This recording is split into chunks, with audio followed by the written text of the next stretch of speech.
Is it your channel now? Welcome back to Penny's Board Game Garden. Did you want to come say hello as well? You're always so jealous when Penny's in the videos. Yeah. He's like staring at the camera like, what is going on?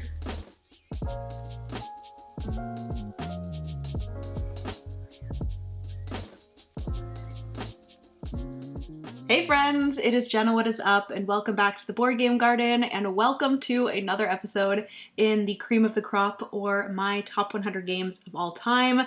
This is my first time doing this, and I will say right now, I am enjoying it very, very much, and honestly, I'm a little bit sad that we're getting close to the end. So today we're going to be going through my 30 through 21, so after this we only have two more, which is like my top 20, and that's when we get to like my favorite games currently right now, because I will say that these will probably and most definitely will change for sure. So anyways, without further ado, let's get into my 30 through 21. If you guys are interested in hearing about those, then give this video a big thumbs up. Also hit that subscribe button down below if you've yet to do so. We'd love to have you here in the garden. Comment down below your opinions on all of these games, if some of these are your favorites as well. And also put your 30 through 21 down below if you are keeping up with that.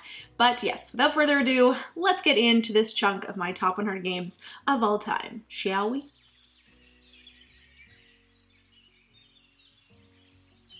All right, so starting off with 30. This was actually my number one game from 2023. This was a 2023 release that I absolutely loved. I will say that the first game of this that I played, I didn't actually like love it, and I think the reason why was because I think we got like a rule wrong, or there was a little bit of confusion with one of the main rules, because this is a worker placement game, and I think we were like doing some sort of thing with worker placement slightly wrong. But the game that I'm talking about, and my number 30, is Darwin's Journey. So like I said, this was my top heavy game of 2023. I, after more plays of this, started to really enjoy this one, and I love the theme of this one. I love the art, and it's just such a cool worker placement game that brings in a few different elements than other worker placement games that I'm used to. So basically in Darwin's Journey, you are going around and discovering these different specimens. I believe there's like a story behind Darwin and how he discovered different things on the Galapagos Islands, I believe. But yes, you're doing a bunch of different things. There's basically worker placement spots of these different actions, and kind of similar to Wayfarers of the South Tigris, you have these workers that you are then kind of building what they can do and like where they can be placed. So in Wayfarers of the South Tigris, those are dice that you are adding different kind of places that you can place these dice, whereas in Darwin's Journey, you are adding these different colors or the different worker placement spaces that a single worker can go to. So a worker might only be able to be placed on the blue worker placement spot unless you upgrade that worker and add one of the other colors, and then they will be able to go to either the blue or let's say red if you add that. So there's these different like seals that you're adding, which I think is so cool. The more of one color that you add to a worker, the stronger of that action that they can perform. And basically you are going on your ship throughout these like islands. You have also a meeple that are walking on the islands. The ship is going through the water, and in the islands and in the water, you are picking up different rewards and stuff and discovering those different species, and then you can eventually go to the museum and kind of put those species into the museum, and you are going to be gaining, I believe it's called knowledge, as well as money there. That's a really good place to get money, and there's a little bit of like a, not really Sudoku element to it, but basically wherever you place that specimen, you're going to gain the knowledge and the money in the rows and the columns of that specimen. There's also a little bit of like area majority with the envelopes, as well as you are going to be upgrading those workers. And I just think this is a fantastic Euro game. I love the art, I love the theme, and it just feels very unique to me, so that is why it really has stuck around and become one of my favorite Euro games. So that is my number 30, Darwin's Journey.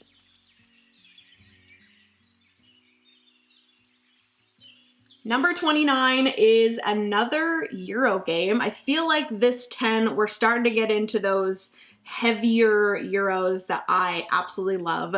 I'm definitely like a Euro gamer through and through, and yeah, you can definitely tell with this chunk of 10. But number 29 is another game similar to Earth that has gotten super hyped. But it really does truly deserve the hype because it is a fantastic game.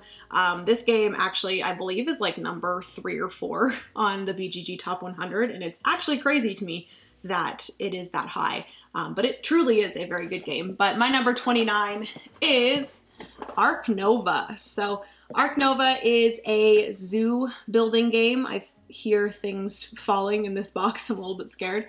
But yes, it is a zoo building game. And the thing that I really enjoy about this one is just the variability of what you are doing game to game, because the like public objectives change, your personal objectives change. You're going to be getting so many different cards throughout these different games.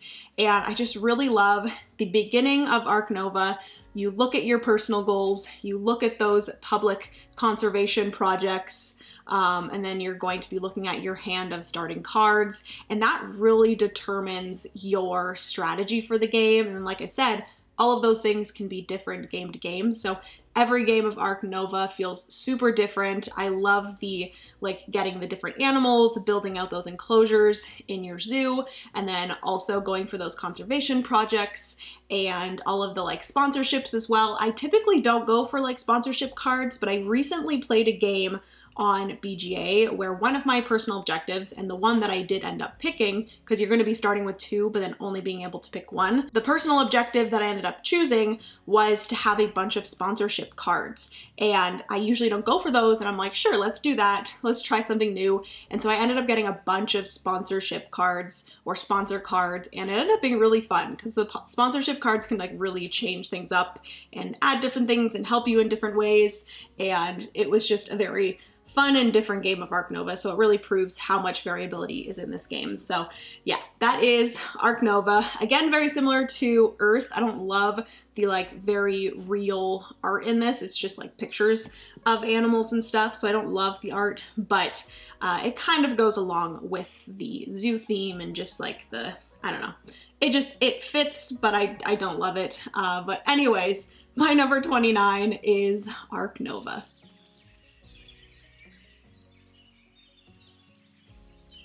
So moving on to number 28. So this is a game that I've actually only played twice, and I like this game so much that those 2 plays have really just proven to me how good this game is and how much I absolutely love it, and that it could possibly go, or it most likely will go even higher once I play this game more. But this is one that I do want to get to the table very soon again. Maybe I will ask, because fun fact, BoatCon, if you guys haven't seen, I did a vlog of BoatCon with my friends. I will put it up here or here, wherever it is. But we did a vlog of BoatCon, and we're doing another BoatCon this weekend, and I'm very excited. It's going to be a lot of gaming because it's the weekend right before I go to Gen Con. So yeah, I'm going to be doing lots of gaming and then going to Gen Con and then doing even more gaming. But anyways, this game is absolutely fantastic, and I will probably ask if we can play it for BoatCon. But anyways, my number 28 is Grand Austria Hotel. So I actually found my own copy of this, which I was very excited about. I found this at a Bring and Buy, and this game actually only plays 2 to 4 players. But the cool thing is the game that I found here actually has a solo mode printed inside of it. So I guess the person that owned this before was a solo gamer as well and printed out the solo rules and actually put them in this box. So yeah, I'm very excited to try out the solo game, and I feel like if I do that, then this game again will go even higher than it already is. But This is such a fun game and such a unique game. You don't often see games that are like hotel themed. I think it's just so cool and so fun. But basically you are a hotel owner and you are bringing in different customers, putting them into these hotel rooms. There are a bunch of different things that you are doing, but the main mechanism of this one is dice rolling and dice drafting. Basically, you're going to roll a bunch of dice, and then the numbers that are rolled are going to be going into these different action spots, and then the number of dice that are in that action spot when you take a dice and you draft it, that's going to be the strength of the action that you can perform. So the like 6 action, for example, I believe is the one that you can like choose any other action. But if you draft a 6 and there are, you know, 4 6s, you're going to be able to do the 6 action for a strength of 4. So very cool. I love that mechanism. I love any game that uses dice in really cool ways. And in this one, you're, like I said, basically getting these different customers that are coming into your hotel. You're putting them down into the cafe and they are going to be wanting some different foods. I will say that one of the games that I played of this, I played with my friend Steph's copy, and she has these like really cool upgraded components for this game, and it's just so good with the upgraded components, with the little cakes and the little coffees and stuff like that. Absolutely love it. So I definitely need to grab the upgraded components for this one.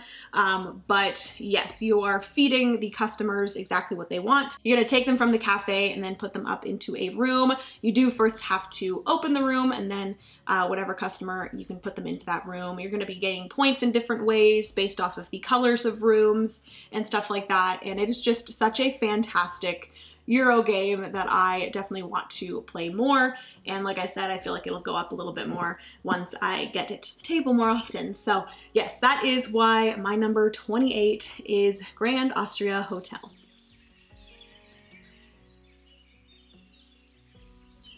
Number 27 is one of my favorite flip/roll and writes. This specifically is a flip and write, and I love this game so much. This was one of the first verb and writes that we got, and it is like stood the test of time. I have, you know, different versions of this. I have different map packs for this. That probably gave it away, but my number 27 is Cartographers. So like I said, this is a flip and write where basically you are a cartographer and you have this like grid map, and you're going to be flipping a card, and everyone is going to look at that card and put the polynomial shape. It could be just one polynomial shape, it could be 2 that you can choose from, and then it's going to have a terrain type that you have to put that polynomial shape or have that polynomial shape be. Again, there might be 1 terrain type, there might be 2 that you can choose from, but you're putting that into your map.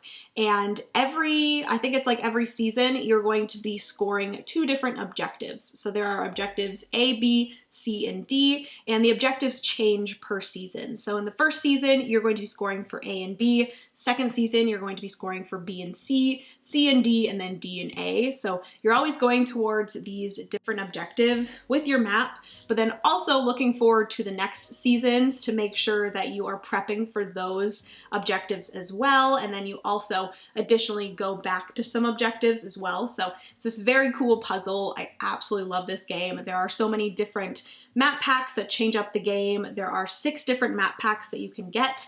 There's also Cartographers, and then there is Cartographers Heroes, which brings in the heroes and a way to kind of mitigate the, I forget what they're called, the purple monsters.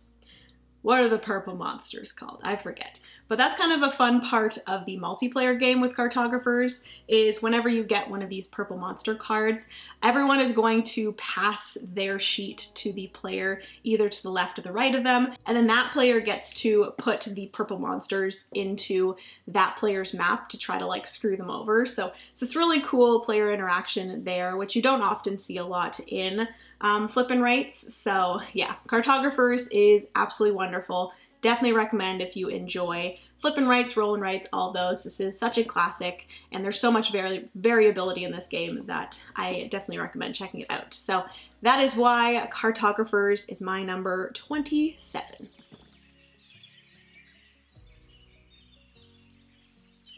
So 26 is actually the highest game on this list that I do not own. And it is actually crazy to me that I don't own this one, but I do think it is mainly because there's not a solo mode for this one. Also, a lot of my friends own this game and we have played it a ton. My friend Kat owns this game. My friend Aiden owns this game. I don't know if Steph owns this game as well. I'm not 100% sure, but it is a fantastic game, and the game that I'm talking about is Federation. So Federation is from Eagle Gryphon Games, and it is such an interesting game. It does this really cool thing with worker placement where basically your workers are going to be these chips that are double-sided. One side is going to be some like voting power, and then the other side is going to give you some resources possibly, and then also allows you to put up a track of a certain planet. So in Federation, you're basically going to these different planets and doing these little mini games, and basically you are trying to get your level up in all of these planets, because at the end of the game, whatever tracks of these different planets are all the way to the top, you're going to get a certain amount of victory points based off of your level in that planet.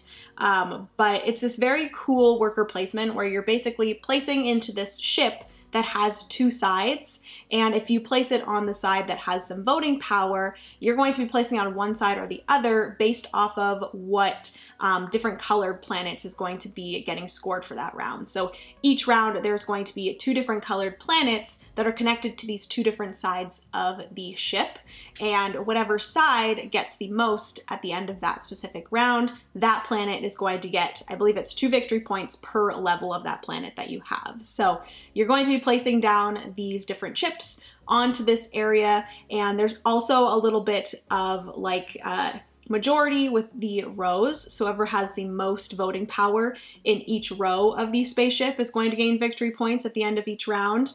The columns, like I said, are going to be helping the different tracks of the different planets go up so that you can score them at the end of the game. And then also the two sides are going to be voting for one planet color or the other. And it's just such an interesting worker placement game where it really changes your thought process when it comes to the worker placement, because there's so many things that you were thinking about when placing your worker. It's not just, I'm going to place here because I want to do this action. It's, I'm going to place here because I want to maybe, you know, get one of these tracks up. I want to vote for this side. I want to get majority in this like row. It's just so cool of a game, and I think it's so unique and definitely one that I feel like doesn't get talked about enough. So if you think this sounds really cool, I definitely recommend checking out Federation. It is a fantastic game.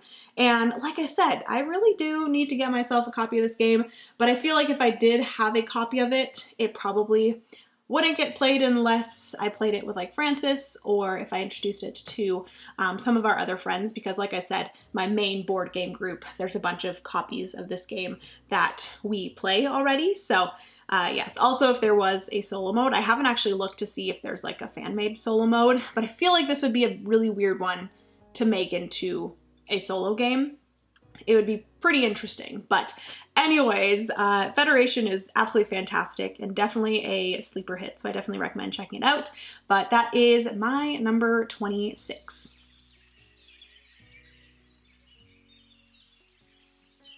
All right, moving into number 25. This is such a good game. We recently played this one again, and I just remembered how good this game is. This is probably one of Francis' favorite games as well, but it is just such a cool game again. It's again a worker placement game, so I feel like clearly I enjoy worker placement games, but that game is Underwater Cities. So my number 25, Underwater Cities, like I said, is a worker placement game, but it's this very cool worker placement game where you're placing out a worker onto these spots, and each of these spots is connected to a color. So there's either yellow, teal, or red, I believe are the 3 colors. And then there's going to be, or you're going to have a hand of cards that all of the cards also coordinate to a color. And the cool thing is that if you place a worker onto a colored spot, you are then able to play a color, the same color as the worker placement spot, and do the action on that card. So if I place my worker out on a yellow, I could then play a yellow card in order to do the ability on that card. There's a bunch of different cards. There's going to be endgame scoring cards. There's going to be one-time ability cards. There's going to be cards that you are then going to be putting into a tableau. I believe you can only put in, there's like 2 different types of tableaux. So you're gonna have some like ongoing ability tableau cards. Then you're also going to have, I think you can have a max of 4 different cards that are like a tap ability cards. You can only do it once per round. And it is just so much fun using these different cards and kind of trying to play out your worker placement actions to go along with the cards that you have in your hand. And basically with these actions, you are building out this underwater city. You're placing in these domes and these like roads that connect to the domes. And then you're also placing out these different smaller buildings around these domes that are going to be getting you resources, because you're going to be going through, I think, 3 different like production phases that are going to be producing all of these different resources that you're going to need for that subsequent round in order to do different things. And then also gain victory points in different ways. And so good. I always like play this game and I forget how much I absolutely love it. Fun fact, I have a thing called submechanophobia, which, not gonna lie, this game kind of sets it off in a way, but I try to ignore it because it is such a good game. But yeah, that is why my number 25 is Underwater Cities.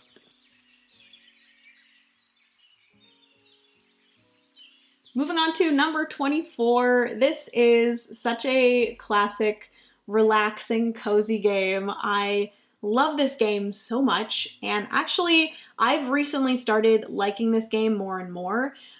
This is in a series of a bunch of different games that I really enjoy by Flat Out Games, but this one has really grown on me recently and I absolutely love it.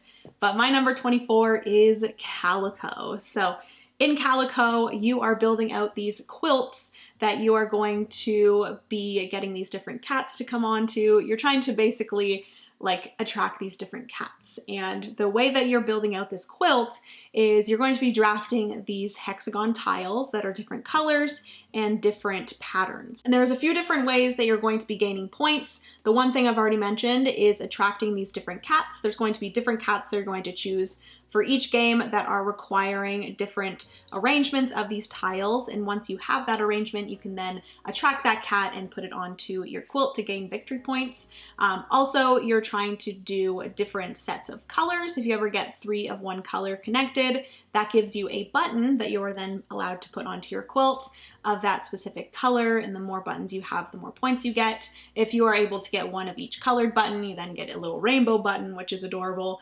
And then lastly, you are trying to achieve these different goals that you have on your quilt. So you're going to have 3 of these different hexagons that are already on your quilt that you need to surround with specific colors and specific patterns in order to gain victory points. So you can either go for specific colors, you can go for specific patterns, or you can try to achieve it by getting both the colors and the patterns to get the most victory points. And it is just so much fun. This is a great, comforting, yet very puzzly, brain-burny solo game that I absolutely love. There's a bunch of different like challenges in the back of the rule book that I love to try to do.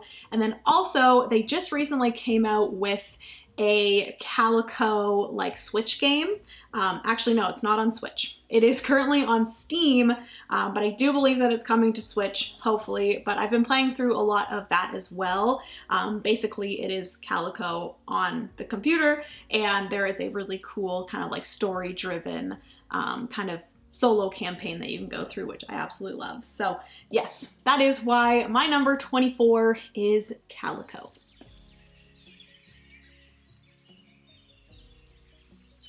Number 23 is another 2023 release that I have absolutely fallen in love with. I think this might have been my second favorite game of 2023, and it really proves that in 2023 we had a lot of really good releases, in my opinion, a lot of ones that I really enjoyed. But that game that I am talking about in my number 23 is Barcelona. So this is a pretty heavy Euro game. It's, I think, a little bit of like a worker placement game in a way, but it's, again, I think I really enjoy like worker placement games that like do some cool stuff. You know, it's not your typical worker placement game where you're just placing out a worker and getting things. A lot of the games that I really enjoy implement worker placement, but then kind of switch things up and make it really unique. So basically in Barcelona, you're gonna have this board that is Barcelona with the streets and the buildings that you're going to be able to build. And basically you are taking or grabbing two kind of tiles or workers out of a bag. You're just randomly drawing them, and they're going to be one of three different colors, green, pink, or blue. You're going to have two of them that you're going to stack on top of one another, and then you're going to place them in an intersection. And whatever intersection you place these workers, you are then going to be able to do the actions of that row and column. And the different actions, there's just so many different actions that you can do in this game. And the nice thing is that the game actually comes with tiles to change up the different actions on the rows and the columns. So not every game is going to be exactly the same, which is nice. But yeah, you're going to be doing those two actions, which some of them are going to get you money, some of them are going to get you resources, some of them allow you to put out roads and intersections. You can also get like buildings, you can put up the track, which I will get into. There's just a lot of things, so I probably won't be able to fully explain the game. But once you have placed your workers on the intersection and took those two row and column actions, you will then be able to possibly build a building that is connected to that intersection. So different buildings are going to require different colored workers, and whatever workers are kind of on the corners of that building spot, you will then be able to take them off in order to like spend those workers. They can be like other players' workers that they placed as well. And then you're going to place down that building and then put your color token on it that you own that building. And then the buildings are going to get you victory points. They're going to get you, again, things on like the track, as well as movement on like the building track as well. But yes, long story short, Barcelona is absolutely fantastic and I cannot get enough of this game and I love playing it. There's actually a solo mode as well, which I've played on stream and I really, really enjoyed that as well. So that is why my number 23 is Barcelona.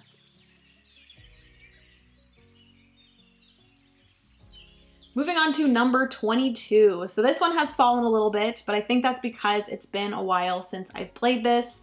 I really do think that a lot of like my top 100 is just based off of like recency bias. A lot of it is just if I haven't played a game for a long time, obviously it's not at the front of my thoughts, and that definitely affects my like rating of them.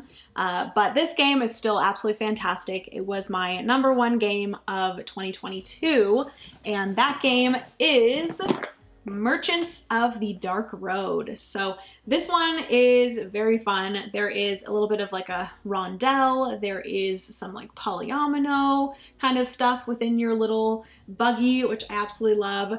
And the really cool thing about this game is that there's a like follow mechanism, which you don't often see in games, where basically a player will say, I'm going traveling, does anyone else want to join me? And any other player can say, yeah, I'll join you.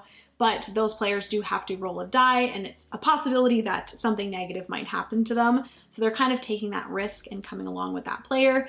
And then also you can only deliver, I believe, to the town that the player is going to, or the adjacent ones. I could be wrong. But it is an absolutely beautiful game. It is illustrated by Andrew Bosley, and just the like cozy, dark vibes of this game just gets me every time. There's a little bit of like a fluctuating market as well. And like I mentioned with like the polyomino shapes, trying to fit the different goods into your wagon is just one of my favorite things.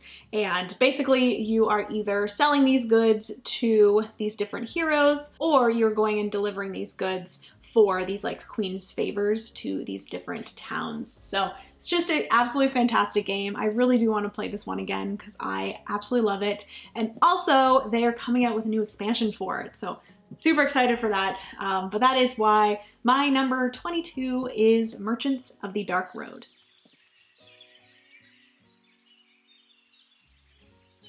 And lastly, for this chunk of games, this is my number 21, and this is actually the smallest box of all of these, but this game really packs a lot of game into this small box, and it's one of the reasons why I love it so much, because it is so compact, but I can play this game over and over and over again because it's the type of game that I just want to get better at, and I can just continuously play this and absolutely love it. But the game that I'm talking about is Gnar. So Gnar is my number 21. I do believe that this, again, was a 2023 release, and this was my favorite small box game of 2023. So I'm not surprised that it has hit number 21 on my favorite games. I have played this game so many times, and I still love it as much as I did the first time that I played it. There is just so much game in this little box, and it's the type of game that I just want to continue to get better at and like really hone in on the like strategy of this game because I think it's so cool. It brings in a little bit of this mechanism that I have recently really enjoyed, and that is that you are building up this engine of cards, and then it's really important to figure out the timing of this game because your engine is actually your resources. So eventually you're going to have to give up some of your engine in order to gain these other cards that are going to gain you victory points at the end of the game. So basically you are a Viking ship. You are putting different Vikings onto your Viking ship, which are the cards that you're building up for this kind of engine that I was talking about. And those cards you're going to be playing into the different colored columns.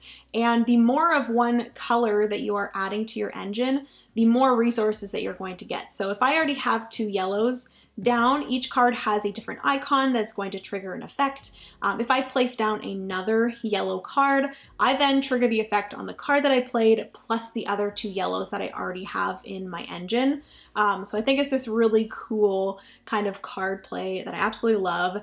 And then eventually, like I said, you have to give up these cards and pay these cards in order to gain these like explore or landmark cards that are going to require a certain amount of these cards of different colors, and then they're going to gain you victory points. They can also gain you different benefits, and then also they gain you a little bit more of an engine as well in a different way because you are adding to these 3 rows that then you can trigger by spending these bracelets that will then get you more resources and rewards when you do that. So I freaking love this game. Like I said, I could just continue playing this game over and over again and I will never get sick of it because it is just such a fun game, and I just love honing in, like I said, on the strategy of this one. And I will add that it is a little bit of a race because you're trying to be the first player to get to 40 points. That triggers the end of the game, and then whoever has the most points after all players have the same amount of turns is the winner.